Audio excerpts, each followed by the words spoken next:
నమస్తే అండి. నమస్తే సార్. డిప్యూటీ సీఎం కళ్యాణ్ గారు నిలబెట్టుకున్నారు మాట ఫ్రీ బస్సు ఎలా అనిపిస్తుంది? ఆయన నిజాయితీకి నిదర్శనం.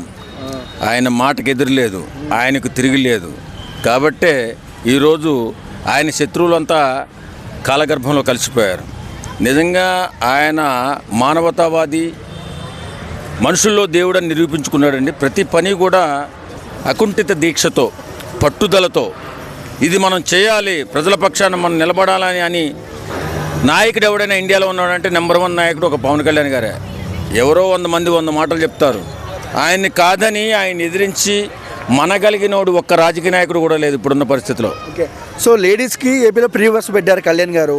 మొన్న రాఖీ పండుగలో చీరలు పంపించారు అని అనాథ పిల్లలకు 5,000 డబ్బులు ఇస్తున్నారు. ఎలా అనిపిస్తుందండి వైబు? చెప్పాను కదా, మనుషుల్లో దేవుడని. రాజకీయ నాయకుల్లో దేవుడు, మనుషుల్లో దేవుడు. నిజంగా అతను చూస్తుంటే చాలా గర్వంగా ఉందండి. ఆయన అభిమానులుగా మేము చెప్పుకోవడానికి. నేను పవన్ కళ్యాణ్ అభిమానురాని గుండెల మీద చెప్పుకునేటటువంటి అద్భుతమైన ప్రగతిని ఆయన సాధిస్తున్నారు రాజకీయాల్లో. హ్యాట్స్ ఆఫ్ పవన్ కళ్యాణ్ గారు. నిజంగా మీలాంటి వారికి నేను అభిమానిగా ఉండడం చాలా సంతోషిస్తున్నామండి. పవన్ కళ్యాణ్ అభిమానులందరూ కూడా ఆ విధమైన సంతోషాన్నే పొందుతున్నారు. సో అంటే నెగిటివ్ కూడా ఉందండి, ఫ్రీ బస్సు ఎందుకు అని కొంతమంది కామెంట్ చేస్తున్నారు, మీకు తెలిసిందే. సో వాళ్ళకి ఏం చెప్తారు? ఇచ్చిన మాట నిలబెట్టుకోవాలి కదా. నెగిటివ్ ప్రతి విషయంలోనే నెగిటివ్లు ఉంటాయండి.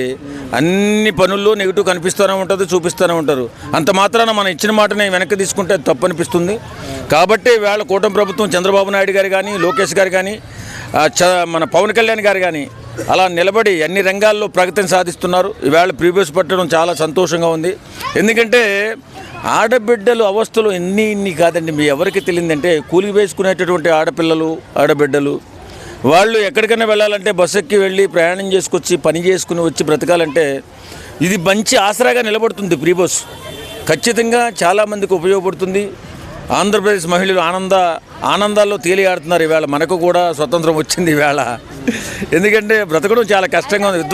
విధ్వంసం అయిపోయిన రాష్ట్రం, ప్రగతి లేదు. ఇది వచ్చిన తర్వాత, కూటమి ప్రభుత్వం వచ్చిన తర్వాత ప్రగతి పదంలో ముందుకు నడుస్తుంది. కాబట్టి అన్ని పనులు మొదలయ్యాయి. మహిళలందరూ ఆనందంగా ఉన్నారు. ఈ బస్సు కూడా, ఉచిత బస్సు కూడా చేయూతగా నిలుస్తుంది ఆ మహిళలకి. వాళ్ళు ఆనందంగా కుటుంబాలని చూసుకునే అవకాశం కలిగింది.